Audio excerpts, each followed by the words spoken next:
मिथिला नरेश द्वारा प्रद्युम्न का पूजन। श्री नारद जी कहते हैं, राजन, वहां से विजय दुंदुभी बजवाते हुए यदुनंदन प्रद्युम्न तुम्हारे सुख संपन्न मिथिला देश में आए।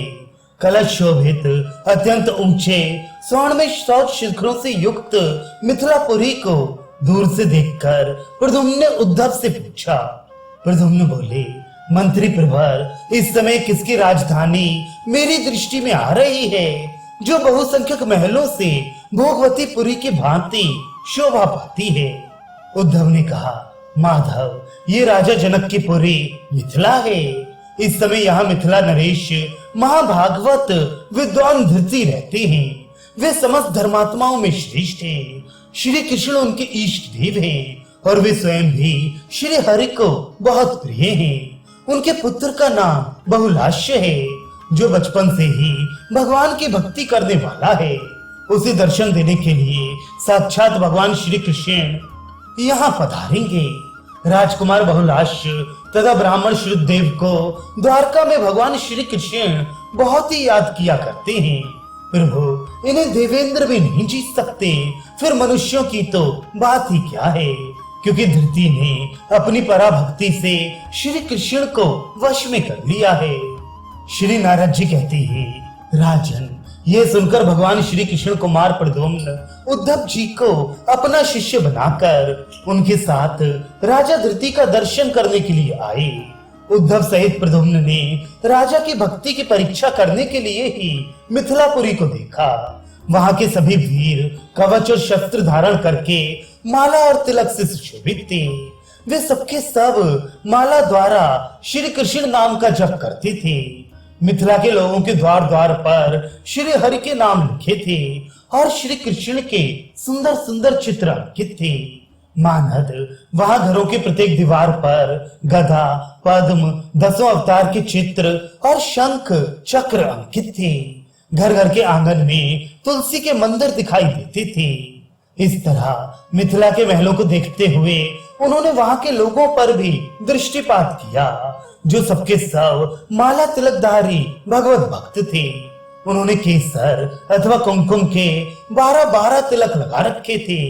वहां के ब्राह्मण गोपी चंदन की मुद्राओं से चर्चित शांत स्वरूप तथा ऊर्ध्व पुंड्रधारी थे। उनके अंगों पर हरि मंदिर के चित्र अंकित थे। ललाट में गदा की मुद्रा, सिर पर हरि नाम और दोनों भुजाओं में चक्र, शंख, पद्म, कूर्म और मत्स्य अंकित थे।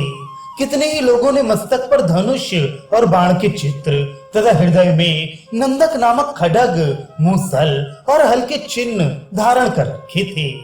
राजन, तदनंतर प्रद्युम्न ने देखा, वहां की गली गली में कुछ मनुष्य भागवत सुन रहे हैं। दूसरे लोग हरिवंश और महाभारत नामक इतिहास श्रवण कर रहे हैं। कुछ लोग सनत कुमार संहिता, वशिष्ठ संहिता, याज्ञवल्क्य संहिता, पराशर संहिता, गर्ग संहिता, पौलस्त्य संहिता और धर्म संहिता आदि का पाठ कर रहे हैं। ब्रह्म पुराण, पद्म पुराण, विष्णु पुराण, शिव पुराण, लिंग पुराण, गरुड़ पुराण, नारदीय पुराण, भागवत पुराण, अग्नि पुराण, स्कंद पुराण, भविष्य पुराण, ब्रह्म वैवर्त पुराण, वामन पुराण, मार्कंडेय पुराण, वराह पुराण, मत्स्य पुराण, कूर्म पुराण तथा ब्रह्मांड पुराण, इन सब पुराणों को गली गली में, घर घर में वहां सबके सब लोग सुनते थे। कुछ लोग श्री रामचरणामृत से पूर्ण वाल्मीकि के महाकाव्य रामायण का पाठ करते थे। कुछ लोग स्मृतियों के और कुछ ब्राह्मण वेद त्रयी के स्वाध्याय में लगे थे। कुछ लोग मंगल धाम वैष्णव यज्ञ का अनुष्ठान करते थे। कितने ही मनुष्य राधा कृष्ण, कृष्ण कृष्ण आदि नामों का बारंबार कीर्तन करते थे।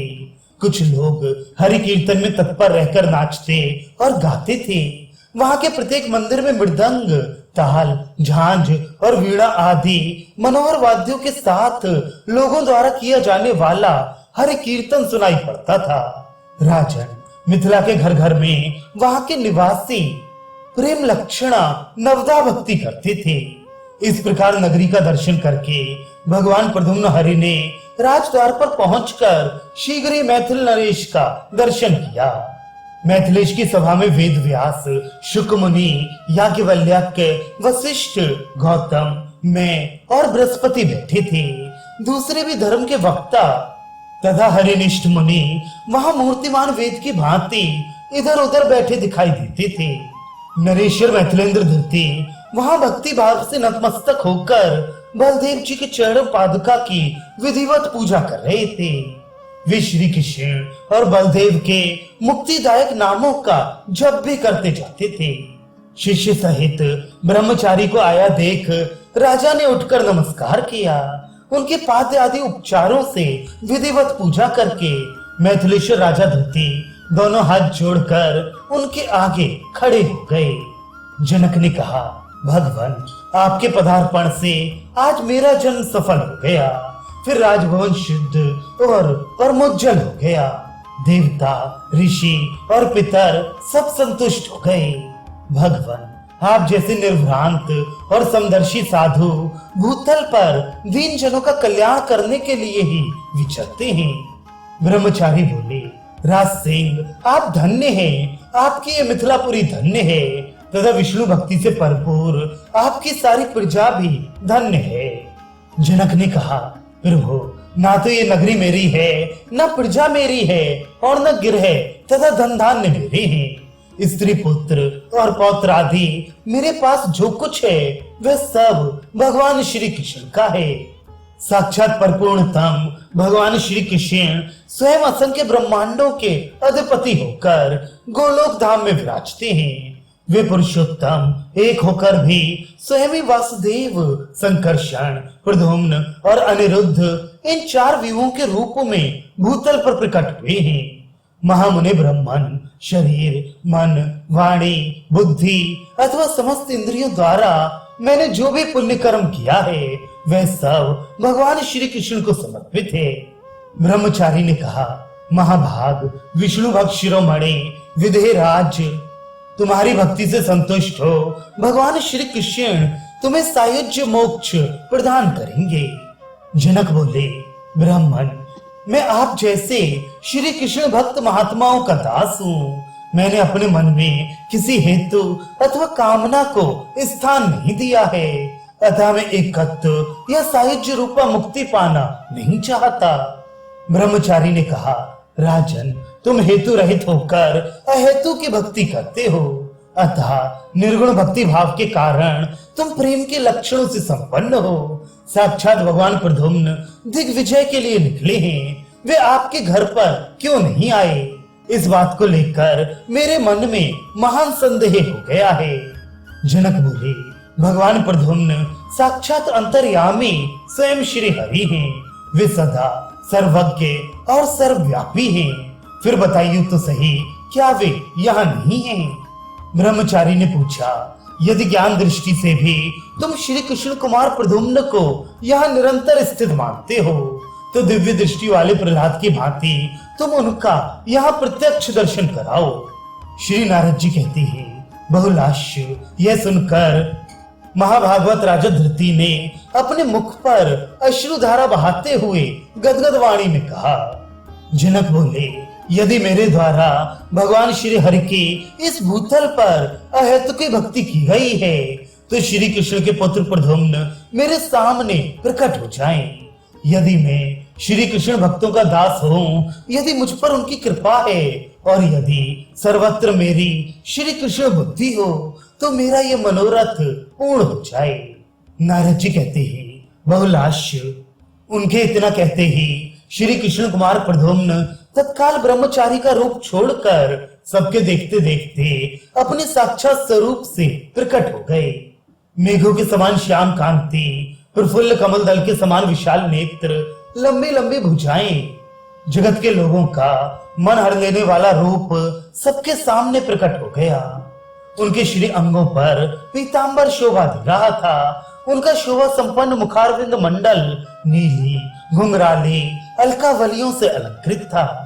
दिव्य कुंडल, करधनी और बाजूबंद आदि से उनका दिव्य विग्रह उद्भासित हो रहा था।